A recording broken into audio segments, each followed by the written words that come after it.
Hello my dear students, welcome to our channel Murugan Tech World. Easy to learn, easy to win. இந்த வீடியோல நம்ம என்ன பார்க்க போறோம் அப்படின்னா subject code CS3551 distributed computing சப்ஜெக்ட்ல unit 3 distributed mutex and deadlocks பத்தி தான் பார்க்க போறோம்.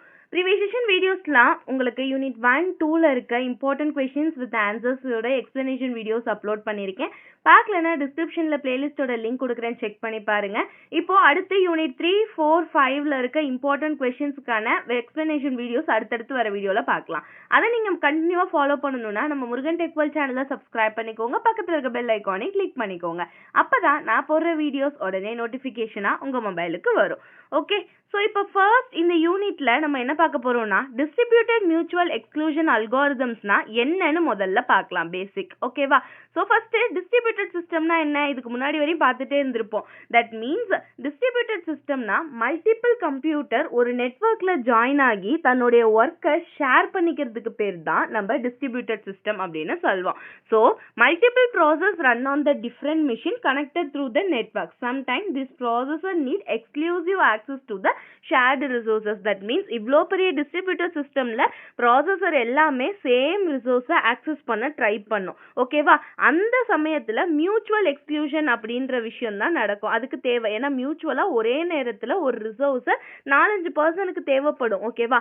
அதுதான் எக்ஸாம்பிள். இப்போ சேம் ஃபைல எல்லாம் எடிட் பண்ணணும், சேம் பிரிண்டரை யூஸ் பண்ணணும், ஒரே டேட்டா பேஸ்ல இருந்து ரெக்கார்டு அப்டேட் பண்ணணும். இப்படி ஒரு ரிசோர்ஸுக்கு ஒரு ப்ராசஸ் மட்டும் யூஸ் பண்ணாம நிறைய ப்ராசஸ் யூஸ் பண்றதுக்கு தேவைப்படுற அந்த ரெக்குவயர்மெண்ட்டுக்கு பேர் தான் மியூச்சுவல் எக்ஸ்க்ளூஷன் அப்படின்னு சொல்லுவோம்.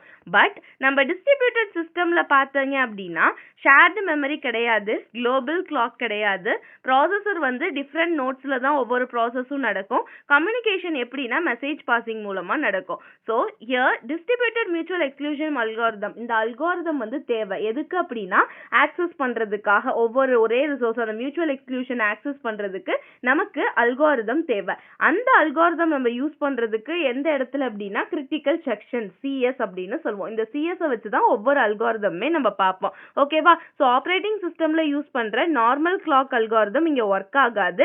இது என்ன பண்ணணும் அப்படின்னா கிரிட்டிக்கல் செக்ஷன்ல மியூச்சுவல் எக்ஸ்க்ளூசிவ் அல்காரிதம்லாம் நம்ம யூஸ் பண்ண போறோம். அதை தான் இங்க பார்க்க போறோம். ஸோ டிஸ்ட்ரிபியூட்டட் மியூச்சுவல் எக்ஸ்க்ளூஷன் அப்படின்னா என்ன, ஒரு நெட்வொர்க்ல இருக்கிற மல்டிபிள் ப்ராசஸரை அட் அ டைம் ஒரு ப்ராசஸ் மட்டும் இல்லாம அடுத்தடுத்த ப்ராசஸ் என்டர் ஆகிறதுக்காக நம்ம யூஸ் பண்றது தான். ஓகே, ஸோ கிரிட்டிக்கல் செக்ஷன் அப்படின்னா ரிசோர்ஸை ஆக்சஸ் பண்ற அந்த கோடோட பார்ட். ஓகே, அந்த கோட் பார்ட்டை தான் நம்ம என்னன்னு சொல்றோம்னா கிரிட்டிக்கல் செக்ஷன் அப்படின்னு சொல்றோம்.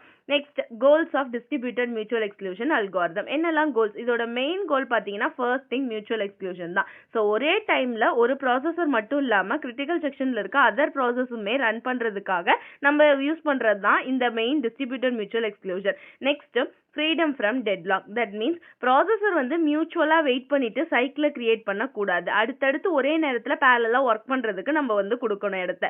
தென் freedom from starvation. That means every request must eventually be granted access. ஒவ்வொரு ப்ராசஸுக்குமே அதோட வெயிட்டிங் டைம்ல இல்லாம எல்லாத்துக்குமே சான்ஸ் கொடுத்து அடுத்தடுத்து நடக்க வச்சுக்கிட்டே இருக்கணும். Fourth one, fairness. That means request ஆர்டர்ல சர்வ் பண்ணணும், FIFO first in first out ஆர்டர்ல. ஓகேவா?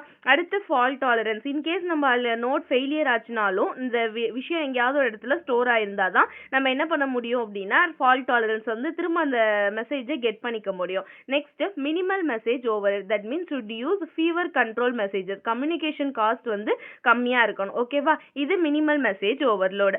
தென் என்னெல்லாம் அப்ரோச்சஸ் யூஸ் பண்ணி இந்த டிஸ்ட்ரிபியூட்டட் மியூச்சுவல் எக்ஸ்க்ளூஷன் நடக்கும் அப்படின்னு பார்க்க போறோம். So there are 3 main approaches. Okay, first thing centralized approach, அடுத்து token based approach, third one permission based approach. First centralized approach அப்படின்னா என்ன? சென்ட்ரலைஸ்ட் அப்ரோச் அப்படின்றது ஒரு simplest algorithm. It just a single process act as the coordinator. சிங்கிளா ஒரு coordinator மட்டும் ப்ராசஸ்ல இருக்கிறது தான் இந்த சென்ட்ரலைஸ்ட் அப்ரோச் அப்படின்னு சொல்வோம். எல்லா ரெக்வஸ்ட்மே அந்த கோஆர்டினேட்டர்கிட்ட தான் போகும், அந்த கோஆர்டினேட்டர் தான் எல்லாத்தையுமே ஆக்சஸ் பண்ணுவாங்க. அதை ஆக்சஸ் பண்றது தான் இவங்களுடைய வேலையே. இதை தான் நம்ம என்னன்னு சொல்லுவோம் அப்படின்னா சென்ட்ரலைஸ்ட் அப்ரோச்னு சொல்வோம். ஓகேவா? ஸோ யார் கிரிட்டிக்கல் செக்ஷனை பார்க்க போகணும், யார் வெயிட் பண்ணணும்னு டிசைட் பண்றது இந்த கோஆர்டினேட்டர் கோஆர்டினேட்டரோட ஜாப் தான், வேற யாருமே எதுவுமே பண்ண முடியாது. ஓகே, ஸோ ப்ராசஸ்னு பார்த்தீங்கன்னா ஃபர்ஸ்ட் திங் வந்து என்னன்னா ப்ராசஸ் வந்து ரெக்வஸ்ட் மெசேஜ் கொடுக்குறது. when the process want to enter the critical செக்ஷனுக்குள்ள என்டர் பண்ணணும்னா முதல்ல அது ரெக்வஸ்ட் மெசேஜ் அந்த கோஆர்டினேட்டர்கிட்ட கேட்கும். No one using the critical section. இப்போ அந்த கிரிட்டிக்கல் செக்ஷன்ல யாருமே இல்லை, நம்ம கிரிட்டிக்கல் செக்ஷன் ஃப்ரீயா தான் இருந்துச்சு அப்படின்னா என்ன பண்ணும்னா கிராண்ட் பெர்மிஷனை கிரிட்டிக்கல் செக்ஷன் கொடுத்துரும். அப்படி இல்லை யாராவது உள்ள இருக்காங்கன்னா அவங்க வந்து முடிச்சதுக்கு அப்புறம் ரிலீஸ் மெசேஜை கோஆர்டினேட்டர் அனுப்புவாங்க. ஓகேவா? ஸோ அதுக்கப்புறம் கோஆர்டினேட்டர் என்ன பண்ணுவாங்கன்னா கியூல இருக்க நெக்ஸ்ட் பர்சனை உள்ள விடலாம். இந்த மாதிரி தான் என்ன ஆகும்னா ஒர்க்கிங் வந்து நடக்கும். நான் எங்க அப்படின்னு பாத்தீங்கன்னா இந்த சென்ட்ரலைஸ்ட் அப்ரோச்ல. இதோட அட்வான்டேஜ் அப்படின்னு பார்த்தோம்னா ரொம்ப ஈஸியானது. ஒரு ஒன்லி வந்து 3 மெசேஜஸ் பெர் சிஎஸ் என்ட்ரி. ஒரு கிரிட்டிக்கல் செக்ஷன்ல 3 என்ட்ரி தான் வர முடியும். இல்ல கம்யூனிகேஷன் காஸ்ட்டும் கம்மி தான். டிஸ்அட்வான்டேஜ் அப்படின்னு பாத்தீங்கன்னா single point failure. That means coordinator crash ஆனா ஹோல் சிஸ்டமே ஸ்டாப் ஆயிடும். சிங்கிள் பாட்டில் நெக். கோஆர்டினேட்டர் தான் எல்லாத்துக்குமே பொறுப்பேற்றுக்க முடியும். ஓகேவா?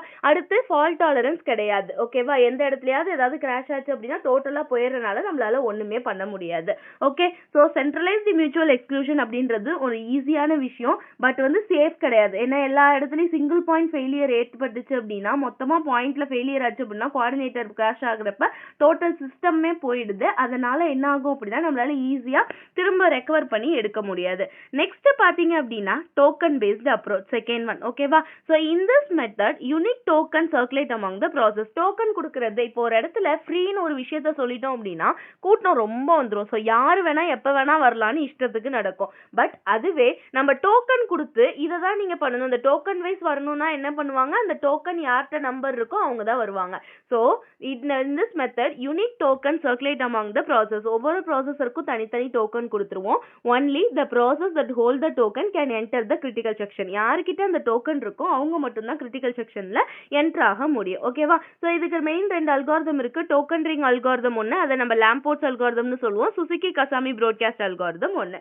ஓகேவா? இந்த 2 அல்காரிதமும் யூஸ் பண்றோம். அடுத்து பாத்தீங்க அப்படின்னா permission based approach. Permission based approach அப்படின்னா என்ன?